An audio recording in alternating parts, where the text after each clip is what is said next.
That's a piss. Something I've made very apparent is my love of situational comedies, also known as sitcoms. They're generally one of my comfort genres, as it's nice to sit back and watch something quick, light, and designed to make you laugh. And despite being a specific genre of comedy, sitcoms can vary quite a bit in terms of style, tone, and formula. For example, Arrested Development is known for its absurdism and reliance on recurring jokes, which makes it an awesome show to revisit again and again. Then you have something like It's Always Sunny, which highlights a cast of scummy degenerates. And lastly, there's shows like How I Met Your Mother, where the show is mostly comedic, but sometimes explores dramatic elements as well. And despite how much I love, or in some cases loved, all of those shows, there's always been one series that stood above them, and for the exact same reasons I just mentioned. Enter Gintama, a comedy series written by Hideaki Sorachi. Gintama began as a manga published in Shonen Jump, and like many famous Jump manga, it later received an anime adaptation a few years into publication. Gintama can be very loosely described as historical fiction, as the series is set around the Edo period of Japanese history. During this time period, Japan was invaded by Western forces, which led to a shift in power and massive civil unrest. Gintama borrows many elements from this real-world history, like the key events, locations, and even principal figures of the era. But Gintama isn't exactly a one-to-one comparison with real history. In the world of Gintama, Japan was invaded not by Westerners, but by aliens known as Amanto, leading to a boom in technology across the country. So while Gintama is technically historical fiction, it's more accurate to say it's historical fiction with sci-fi elements. But all of that just explains the setting and history of Gintama. As for what Gintama is actually about, let's hear it from the main character himself.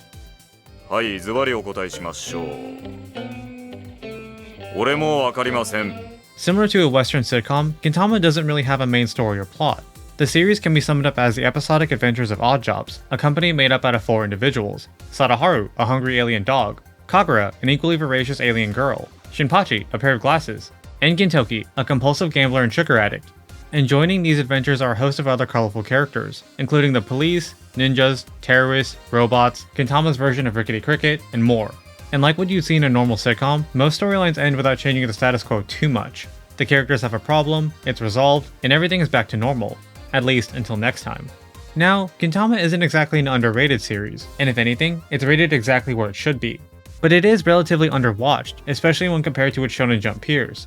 But the fans that love Gintama love it to death, myself included, and as the series celebrates its 20th anniversary, there's no better time to share my love of the series. But before getting into the details, there's a few ground rules to cover. The first is an obvious one, and that there'll be no spoilers moving forward. While I did say Gintama doesn't have a main plot, that's only half true. And with the way the series handles story threads, there's not much to actually spoil, but rest assured that any major plot points will remain under wraps. And as for the second point, it's regarding my own personal bias. As much as I'd like to do a more objective, unbiased approach, it simply isn't possible. This is not the channel for unbiased Gintama opinions, and I've made that obvious time and time again. But with all that aside, it goes without saying that I absolutely love Gintama. Not only is Gintama my favorite anime of all time, but it's a contender for one of my favorite stories of all time, and I know I'm not the only one who feels that way. There are dozens of us! Dozens! Gintama might not have the biggest Western fanbase, but we all love it for a reason, and everyone deserves to at least give it a chance. As I mentioned in the intro, Gintama is an episodic comedy series, and as such, the comedy is a key aspect of the show. Gintama's basic formula is similar to what you see in a normal sitcom. First, the characters are presented with a problem or conflict. But shortly after the initial problem, the situation escalates, whether it's due to new problems or the characters making things worse somehow. But eventually, the problem is resolved and everything goes back to normal. And a lot of what makes Gintama's comedy work is similar to what works in a sitcom, namely the situations in each episode and how the characters react to said situation. Every character in Gintama has a distinct personality and role, most of which becomes clear right away. For example, a common setup Sorachi resorts to is a combination of funny men and straight men, where some characters are more wacky and comedic, while others are more grounded and composed. But even though everyone has set quirks and roles, the series often experiments and changes dynamics depending on the situation in question. For example, Gintoki is often a funny man, and a lot of comedy will come from his laziness, his selfish behavior, or any number of his eccentricities. But there are many times that Gintoki will take the role of the straight man, while his peers act as the more comedic foil. You can see this in many different storylines, and pretty much anytime Katsura shows up. And to give you a similar example, Shinpachi, Hijikata, and Tsukiyo tend to be the most no-nonsense characters among the cast, and they're usually the designated straight men. But as time goes on, you'll see they're just as weird and eccentric as everyone else. A lot of the comedy comes from how all the characters play off each other, like their core personalities, dynamics, and recurring quirks. And as the series continues, Sorachi experiments with each character more and more, which leads to more creative scenarios, or subverting expectations altogether. But even though character-based humor is a Gintama staple, it's only one aspect among many. Gintama draws from many different comedy styles, with some of the most common being absurdist comedy, slapstick, crude humor, and so on and so forth. But even that barely scratches the surface, and it's very common for Gintama to draw from anything and everything for comedy. For example, wordplay and puns? Check. Celebrity cameos like Jackie Chan and Will Smith? You got it. What about meta conversations about the state of the anime, including, but not limited to, animation budget, character popularity, and the author's laziness? All the time. And that doesn't even get into the kind of jokes Sorachi will go for, as they can range from obvious low-hanging fruit to really obscure and specific jokes. Gintama is the kind of series that'll parody everything from DBZ to Star Wars, make a mother reference almost a decade after the last entry, or have an entire episode about the cast apologizing to the audience. If you can think of a joke type or comedy style, there's a very good chance Gintama's used it somewhere, and I genuinely believe anyone can find something in Gintama that can make them laugh. But with all that said, I don't think it's fair to say that Gintama is for everyone. When it comes to Gintama's comedy, there tends to be two major barriers, the first of which is a cultural one. As a Japanese series, Gintama caters to a Japanese audience, which means that some jokes will rely on Japanese culture and media. Gintama references everything from Japanese games and manga, Japanese folklore, and even Japanese politics, which means that some jokes will fly over a Western viewer's head. This is especially apparent in the wordplay, which won't make sense unless you have some knowledge of the Japanese language. And even though I've seen all of Gintama a few times, there's still some jokes I don't quite get, which means I'll either ignore it or look up an explanation. And as everyone knows, a joke is always funnier when someone explains it to you, right? Now, the cultural barrier isn't a huge deal breaker, and more often than not, Sorachi will rely on more obvious references and jokes. And even for the more obscure jokes, there's almost always something else that's funny, like the character dynamics or the sheer absurdity of the situation. But at minimum, I will say that it helps to watch Gintama with a basic familiarity of Japanese media. And when I say basic, I mean anything that's popular or widely known. For example, Gintama will often reference other Shonen Jump manga, and if you're at least a little familiar with Shonen Jump, you'll understand a decent chunk of the comedy. Chances are if you're even watching this, you're probably in the clear. But in the end, your mileage will vary, and the more you know about Japanese culture, the better off you are. As for the second barrier to the comedy, it's a little more straightforward. Comedy as a whole is entirely subjective. Everyone has a different sense of humor, and what works for some people won't work for others. As someone who likes absurdist comedy and meta humor, Gintama is a great fit for me, but I totally understand if it doesn't work for someone else. But no matter what your comedy preferences are, it's at least worth giving Gintama a chance. I actually had a draft of this section where I mentioned some of my favorite jokes and bits, but there's honestly way too many to choose from, so much that it could easily double the video length. Gintama has everything from recurring jokes, references to other anime and manga, to making fun of its own production issues, and it all somehow just works. You never really know what to expect with Gintama, and even if you already know what to expect, the series always finds a way to play with your expectations, whether it's a clever twist on a joke, or something even crazier than you originally thought. There's not many series out there that can juggle different kinds of comedy, do so in rapid succession, and somehow still remain funny after hundreds of episodes. Gintama truly is one of a kind, and it remains a king of comedy to this day. However, there's more to Gintama than just comedy. Comedy and drama tend to be two sides of the same coin, and you can see examples of this across the media landscape, whether it's a dramedy like The Marvelous Mrs. Maisel, or a dark comedy like Barry. While Gintama is a comedy-focused series, the series often explores dramatic elements as well, like personal trauma, lost loved ones, or heartbreak. And the way Gintama handles drama can catch a lot of people off guard, as there are times when a storyline will open with typical hijinks, but gradually become more grounded and serious. And even though this style of writing would normally feel jarring and awkward, what makes it work is that in every case, Sorachi first and foremost highlights every character's humanity. Much like the real world, black and white doesn't really exist in Gintama. Everyone has struggles, flaws, and a story, and those stories are what made them who they are today, for better and for worse. And I can think of no better example than our main character, Gintoki. While Gintoki is a selfish and lazy idiot, it becomes apparent there's more to him than meets the eye. A key part of his backstory is his time in the Joy War, a war that took place when the Yamato rose to power. The Joy War left the country in a terrible state, and the ones who fought in the war weren't much better, assuming they were lucky enough to survive. Some, like Katsura, continued freedom fighting, while others, like Gintoki, fell into obscurity. And even though Gintoki seems well adjusted at first, the truth is a lot more complicated. Beneath all the sass and boorish behavior is a deeply scarred man, and the scars manifest in uncomfortable, sometimes self-destructive ways. But what's interesting is just how Gintama explores Gintoki's character. Unlike a more traditional series, Gintoki doesn't really change or develop, or at least not as much as you'd expect of a normal main character. But a central aspect of the series isn't Gintoki's growth or progression. Instead, Gintama explores who he is, why he believes what he does, and the events that shaped him as a person. If a normal character arc has a beginning, middle, and end, Gintama takes place near the end, where Gintoki already finished most of his development. Anything that would have massively changed him already happened, and what you're seeing is the aftermath, the outcome of another story. But the aftermath is only one part of the puzzle, and it still leaves many questions unanswered. Where did Gintoki come from? What was his life before Odd Jobs? And most important of all, what happened during the Joy War? Gintoki may not grow very much, but he doesn't have to, because he already lived through that story. But as the series continues, we start to see more and more of what that story was, and by the end, we'll have a full picture of what, and who, made Gintoki the man we see today. It's a very realistic approach to character writing, and it's a lot like how we meet people in the real world. Real life isn't like a work of fiction, and it's not often we see someone's complete journey from beginning to end. We almost always meet people in the middle of their story, and unless they're weird or a little unaware, they don't usually spell out their entire histories as soon as we meet them. But if we take the time to really get to know someone, they'll gradually become a little more open, and given enough time and companionship, there may be a day when they're comfortable telling us their most personal stories. Sorachi's approach to characters is very similar in that regard. While Gintoki is the best example of a character with a storied history, that same principle applies to almost every character in the series. The chain-smoking mayo addict, the donut-loving vice captain, the courtesan who can't hold her liquor. Everyone has a story that shaped who they are, even if we don't know it yet. And I mean everyone, from the various clients at odd jobs to those who wish to destroy the world. Everyone, no matter how goofy or villainous they are, has a story to tell, and one of the best parts of Gintama is watching how each story unfolds. And as time goes on, not only do we gain a deeper understanding of each character, but almost every major character, including Gintoki, does grow throughout the series, even if the growth is slow and gradual. And this all builds into what Gintama is actually about. Gintama has a myriad of themes and messages, but ultimately, I think it's a story about healing. Gintama is the journey of a man who had his heart torn apart, leaving a void that still aches years later. But in spite of those scars, he was able to open his heart and fill that void with love and compassion. And not only was his soul healed, but his actions went on to affect the lives of everyone around him. Gintama shows how trauma doesn't have to define who we are, and if one person can change, one person's healing can spark change in others, making all of us far stronger than we ever were before. Gintama is a story of how everyone, no matter how scarred or broken they are, can find love, solace, and healing, as long as they open their hearts to it. And in Gintoki's case, that healing all began with a monster of a dog, a gluttonous alien, and a pair of glasses. It's one of the most beautiful found family stories I've ever seen, and you'd never expect that from a series as crass and irreverent as this one. But as paradoxical as it sounds, that's just the nature of Gintama. It takes a skilled writer to make an audience cry, and a skilled one to make them laugh, and if a writer can make an audience laugh and cry, then they're nothing short of extraordinary.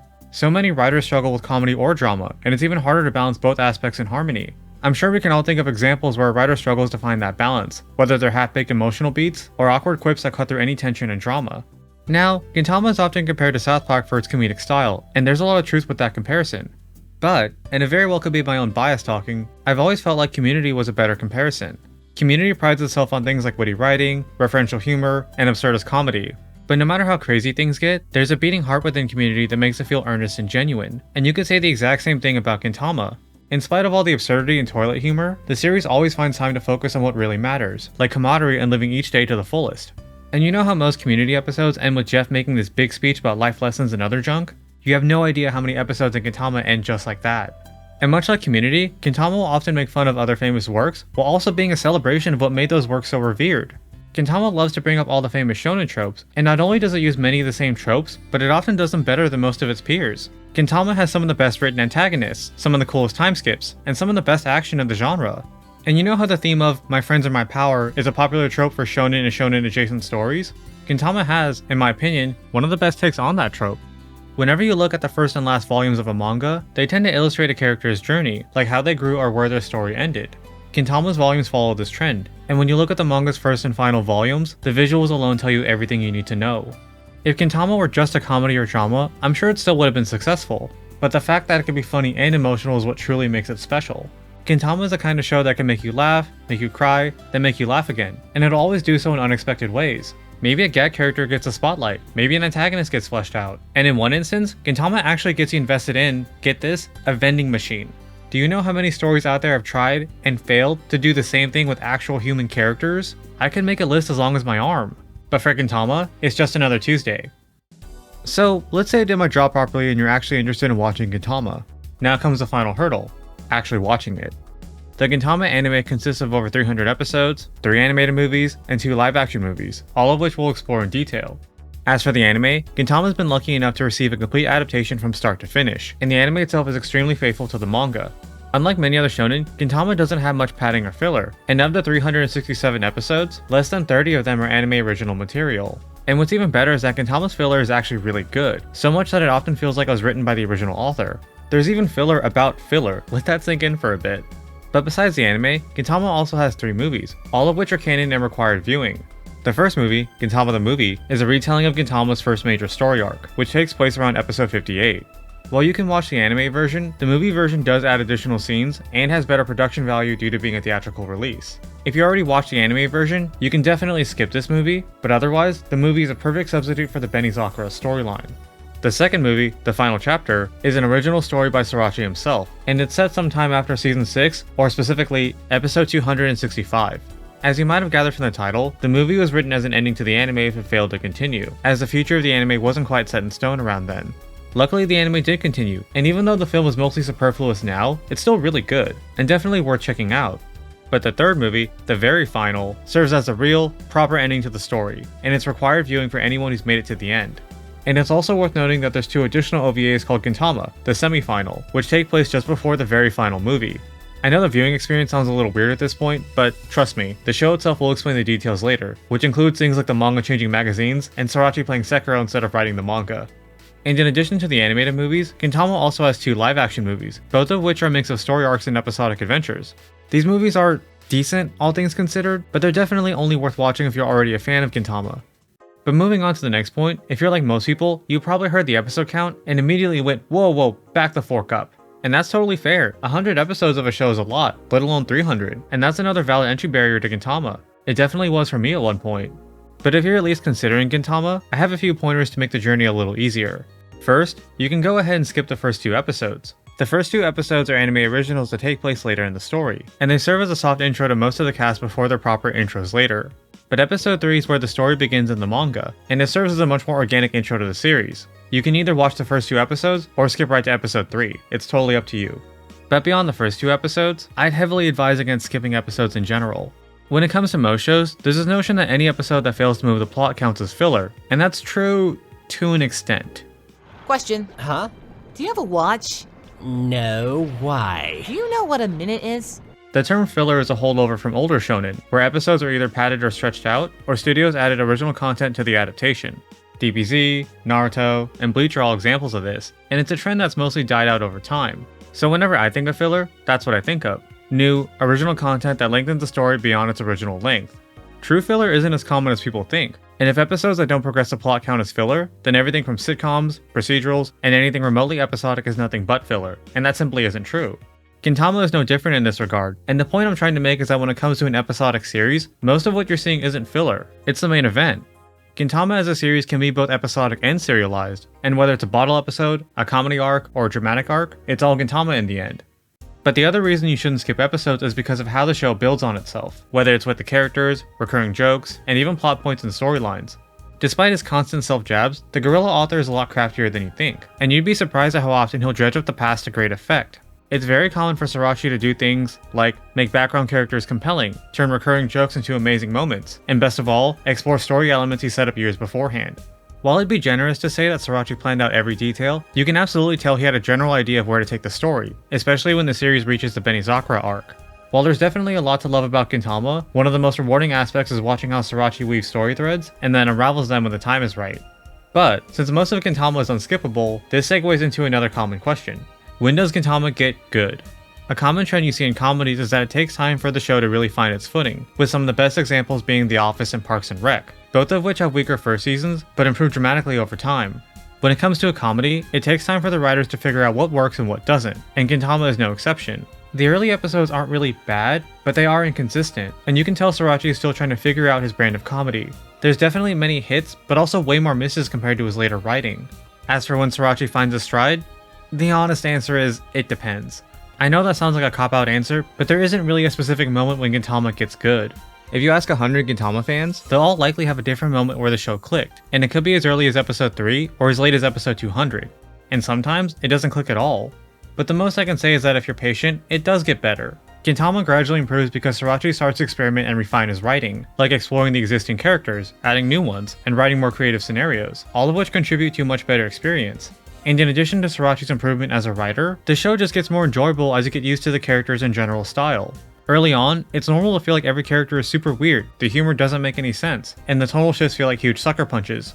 But as you stick with Gintama, those dorks will start to feel a little endearing, the humor won't feel as weird as you thought, and the tonal shifts will feel like a natural extension of everything you've seen so far.